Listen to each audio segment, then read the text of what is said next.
ఒక ప్రణాళిక ప్రకారం కాకుండా అమెరికా, యూరప్, నాటో దేశాలను నమ్ముకుని యుద్ధంలోకి దిగినటువంటి ఉక్రెయిన్ అధ్యక్షుడు జెలెన్స్కీ విచిత్రమైనటువంటి విన్యాసాలు కొనసాగిస్తూనే ఉన్నాడు.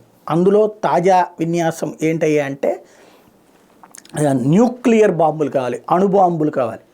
ఎందుకు అంటే ఉక్రెయిన్కి సంబంధించి తాజాగా బయటపడ్డది ఏదైతే ఉన్న ఆద్విక నగరాన్ని స్వాధీనం చేసుకుని ఇంకో కొన్ని నగరాలు స్వాధీనం చేసుకోవడానికి రష్యా ముందుకు వస్తుంది.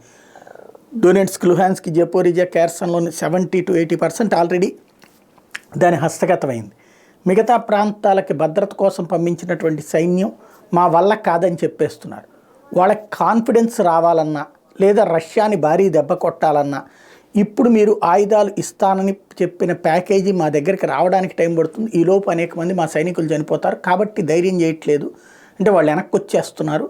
ఈ దశలో అణుబాంబు మా దగ్గర ఉందంటే కనుక రష్యాకి భయం ఉంటుంది.